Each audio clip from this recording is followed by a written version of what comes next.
Assalamualaikum warahmatullahi wabarakatuh. Pada video kali ini saya akan mencoba melakukan analisis multikolinearitas, tapi sebelumnya karena di sini X-nya ada 2, saya akan mencoba melakukan estimasi menggunakan ordinary least square atau OLS.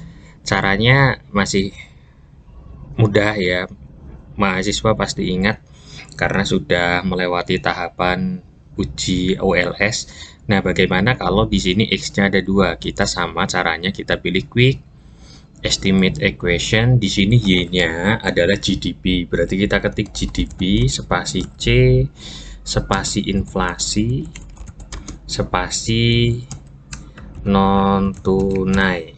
Karena kebetulan data yang saya pakai adalah inflasi dan non tunai.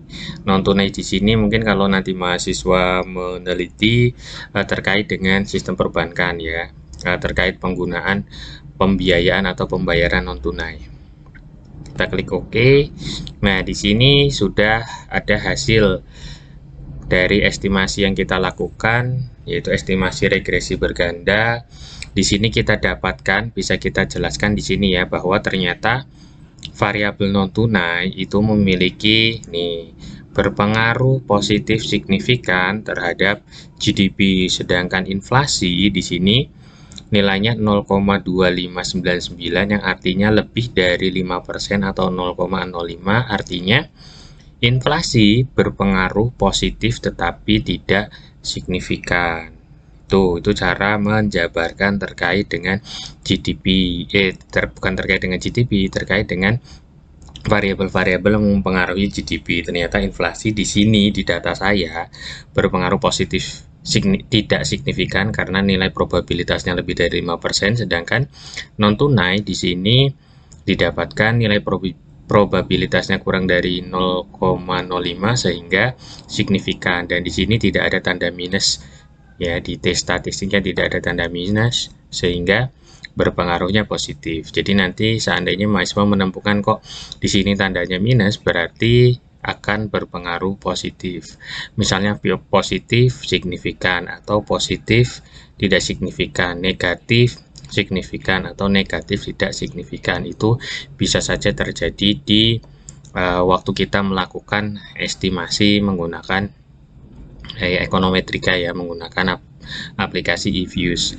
Nah, di sini bisa dilihat R square-nya, adjusted R square-nya. Jadi untuk adjusted R square-nya di sini nilainya hanya berpengaruh ya 58,29%. Jadi dua variabel ini hanya berpengaruh seperti itu, sedangkan sisanya akan dipengaruhi oleh variabel lain yang tidak digunakan dalam di sini ya data yang saya gunakan sebagai contoh. Nah, di sini kita lihat probabilitas F statistiknya. Memang seandainya kita melakukan uji OLS kok di sini F statistik atau probabilitas F statistiknya tinggi sekali, lebih dari 0,05, maka ini patut dicurigai karena pasti hasilnya biasanya tidak sesuai dengan apa yang diharapkan. Oke, ini penjelasan dari regresi berganda. Jadi caranya tinggal menambahkan sesuai dengan variabel ya. Saya balik ke estimate. Nah, karena ini Y, ini X1, ini X2. Misalnya ada X3, X4 dan selanjutnya, maka tinggal ditambahkan ke belakang. Oke, ini saya close. Kemudian kita coba uji multikolinearitas. Pilih quick group statistic correlation. Kita masukkan semua GDP, inflasi, non tunai. Kita klik OK. Nah, di sini kita bisa lihat ya, untuk di sini ya, non tunai terhadap GDP 0,77847, artinya 77,84%. Kemungkinan ada hubungan ya. Terus kemudian non tunai dengan inflasi ini 0,0, ada nolnya nih, ini cuma 7,6% correlationnya.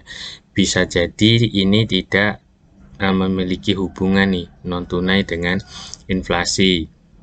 Tetapi udah ya, udah selesai ya non tunai. Nah, yang inflasi di sini terhadap GDP 0,322 sekian atau 32,28%. Ada hubungan. dan terhadap inflasi 0,0768 ya, jadi sama. Ini kalau kita menggunakan uji correlation ya, menggunakan uji correlation. Tapi ada cara lagi yang tadi seperti saya sampaikan, kita coba uji satu-satu, kita ganti Y-nya ya. Karena GDP kan tadi sudah, ini saya close.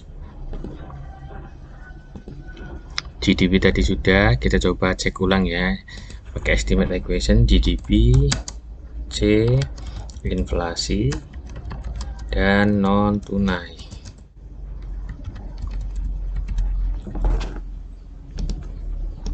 Kemudian kita klik OK. Yang kita lihat adalah nilai di sini. Di sini ya, di R square, jadi sekitar 0,67% nih. Masing-masing coba kita ganti inflasi yang jadi Y-nya. Inflasi. Kemudian di sini GDP. Berapakah kekuatannya? Nah, kekuatannya semakin menurun.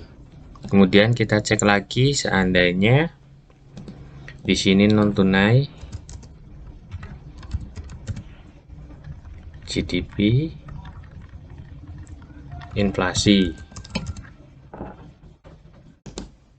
Hasilnya cukup bagus. Berarti memang benar ada satu variabel yang bisa, tapi belum bisa disimpulkan ya, diprediksi tidak ada hubungannya, yaitu variabel inflasi ya. Variabel inflasi itu diprediksi tidak memiliki hubungan. Kalau di sini kan 0,64 atau 64% dia mempunyai hubungan. Kita coba lagi ya, kita balik lagi seandainya ini yang tadi inflasi.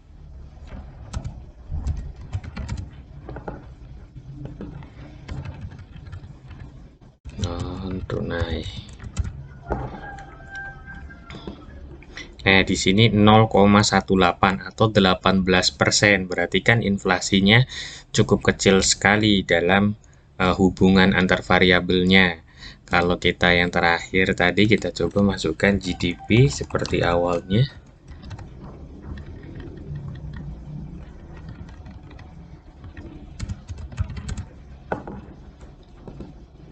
Di sini 67%, jadi tidak jauh berbeda antara non tunai dan GDP hasilnya, sedangkan inflasi di bawah jauh.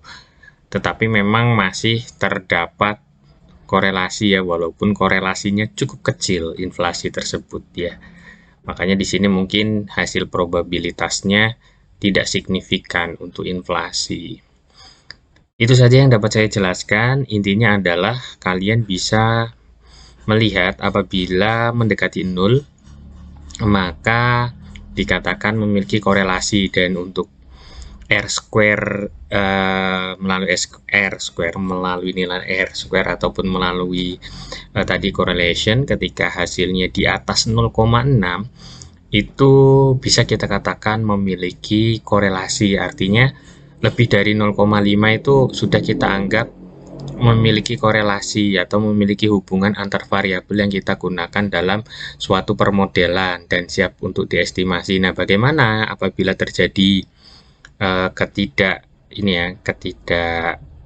adanya hubungan antar variabel? Bisa jadi ada beberapa data yang salah, bisa jadi model yang kita gunakan salah, bisa jadi memang kita melakukan suatu penambahan atau apa ya, bukan kita memanipulasi ya, tapi kita mengubah permodelannya sehingga hasil multikolinearitasnya ini menjadi lebih bagus. Misalnya ditambahkan dengan log, misalkan ditambahkan dengan akar kuadrat dan lain sebagainya, sehingga data yang kita gunakan menjadi tidak terbebas, bukan tidak terbebas ya, semuanya dari uji asumsi klasik itu terpenuhi. Jadi kalau dikatakan multikolinearitas itu yang benar yang bagaimana, yang ada hubungannya. Kalau tidak ada hubungannya berarti kita bisa, ingat ya, bukan melakukan manipulasi, tapi kita melakukan perubahan pada model, sehingga asumsi klasik yang akan kita gunakan dalam proses penelitian dapat terpenuhi. Itu saja pada video kali ini. Saya cukupkan sekian, saya akhiri. Assalamualaikum warahmatullahi wabarakatuh.